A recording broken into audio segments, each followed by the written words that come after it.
Max Verstappen started from the pit lane, suffered a puncture, and still finished on the podium. This wasn't a recovery, it was a masterpiece.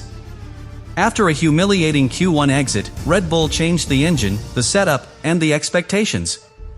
No one saw a top 3 finish coming, not even his own team. With 3 races left, Verstappen is now only 25 points behind Piastri and 49 behind Norris. The championship is still within reach. Was this Verstappen's greatest ever comeback, and could it be the spark that flips the 2025 title race? You don't come back from a pit lane start, a puncture, and a 20-second deficit, unless your name is Max Verstappen. What the Dutchman delivered at the 2025 Brazilian Grand Prix wasn't just a strong drive, it was one of the most composed, clinical, and complete recoveries the sport has seen in years. From disaster to brilliance, Verstappen rose from the bottom of the field to the podium with the kind of racecraft that defines legacies. Friday qualifying was a nightmare.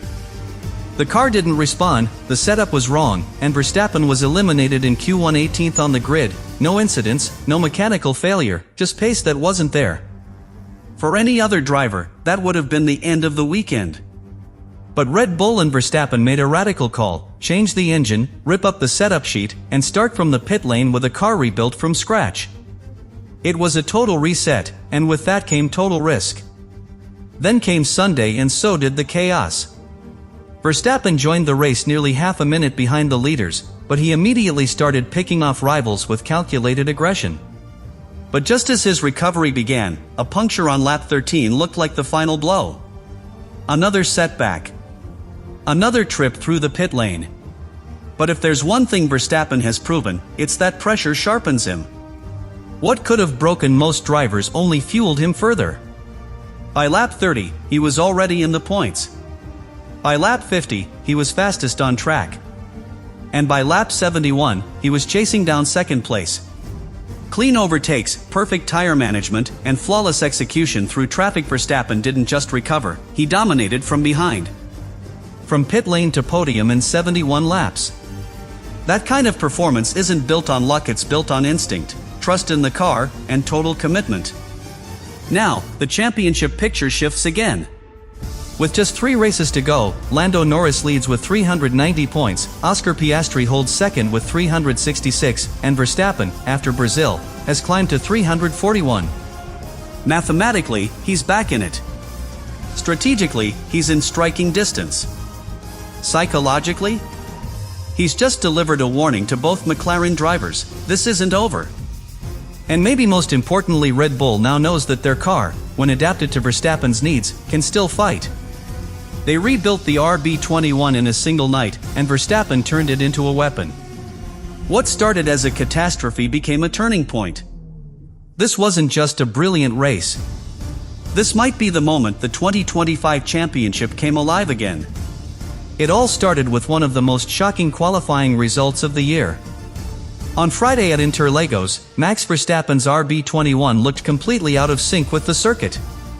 Every corner seemed to punish him, from the tight entry at turn 4 to the long, loaded sweep of Ferradura. The car lacked front-end bite and snapped unpredictably under throttle. Verstappen was constantly correcting mid-corner, unable to find any rhythm. When the clock ran out in Q1, he was out. No yellow flags. No traffic.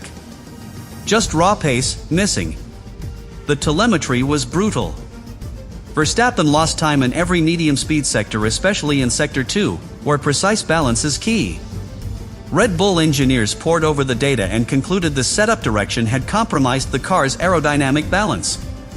They had been chasing top speed by trimming rear wing downforce, but in doing so, they destabilized the car. Combined with rising track temperatures and rear tire overheating, Verstappen simply didn't have the grip to compete. The RB21 was quick in theory but undrivable in practice.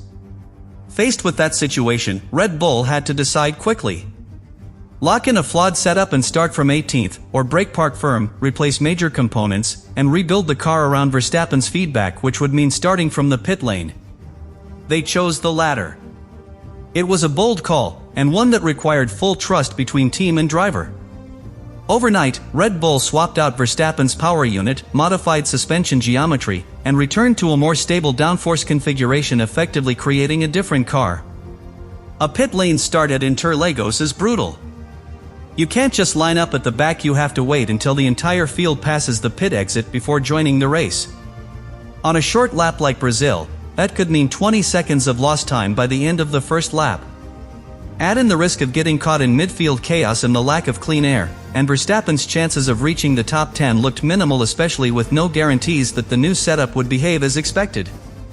But this is where Verstappen thrives. In adversity. In uncertainty. His only option was to go all in, manage tires perfectly, avoid contact, and overtake with surgical precision. There was no margin for error. One lockup, one failed move, one safety car at the wrong moment, and the race was over. Most drivers would have accepted damage limitation. Verstappen? He saw an opportunity. What followed wasn't just damage control, it was total execution. And it all started with a car that wasn't working on Friday and a team willing to gamble everything on Saturday night. The car failed him in qualifying, but Verstappen made sure it didn't define his weekend. By the time the lights went out on Sunday, Max Verstappen was sitting alone at the end of the pit lane, helmet on, visor down, with a car that had never run a full race lap in this configuration. The RB21 had undergone a radical overnight transformation. The rear suspension had been softened to recover traction, the rake adjusted for more stability, and the Honda power unit, brand new and untouched, was ready to deliver maximum output. Verstappen had no warm-up laps, no long-run data. Just instinct and a deep understanding of what the car needed. From the moment he joined the track, Verstappen was already reading the car's behavior. He wasn't just driving, he was diagnosing.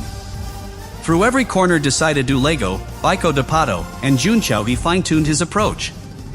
The feedback came immediately. Rotation was back. Grip was manageable. The balance issues from Friday were gone. Still, he had to be cautious. On lap 13, a front right puncture forced an early pit stop. For most drivers, that would have broken the rhythm. For Max, it became a pivot point. Red Bull quickly recalibrated strategy. Instead of 2 stops, Verstappen would now run a 3-stop race, counterintuitive on paper, but perfect in execution. The plan was to use clean air to his advantage, push hard on fresher tires, and undercut drivers caught in traffic. Verstappen's tire management was impeccable.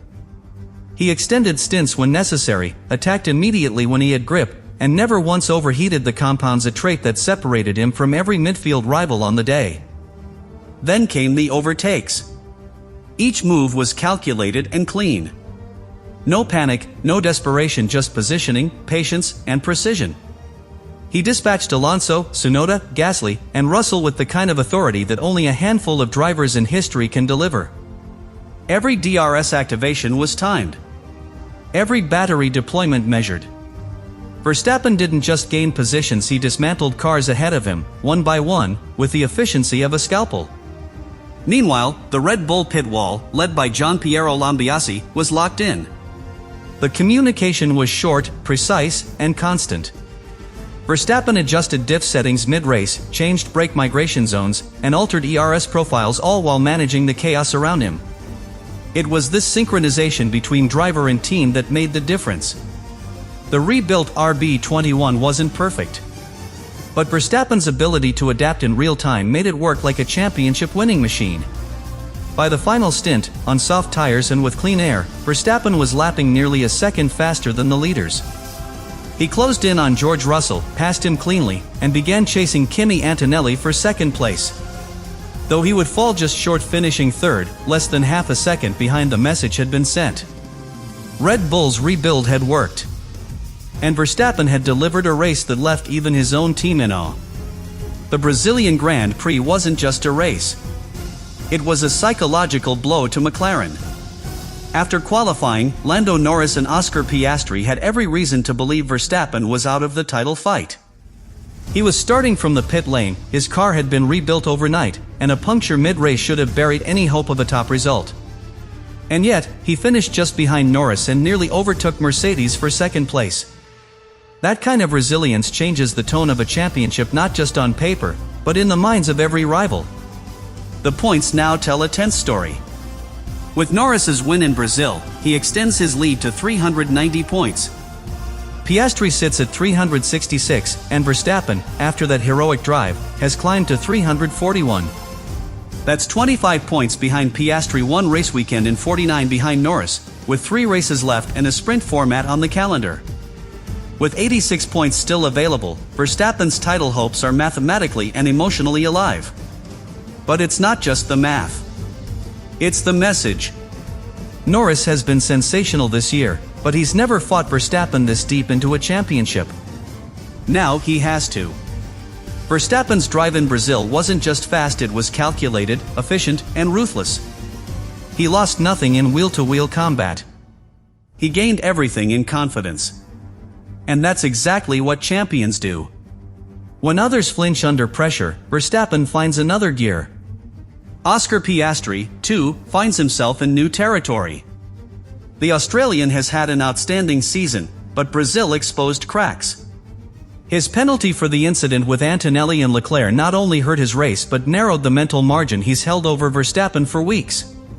Now, Verstappen is in striking distance, and with Qatar, Las Vegas, and Abu Dhabi ahead, Piastri can no longer afford mistakes. For Red Bull, Brazil has reignited belief. Not only did they bring the RB21 back to life overnight, they now know the package can compete when optimized around Verstappen's feedback. More importantly, they've reminded the paddock that Max doesn't need pole positions or perfect conditions. He needs opportunity. And if there's even a window open, he'll charge through it.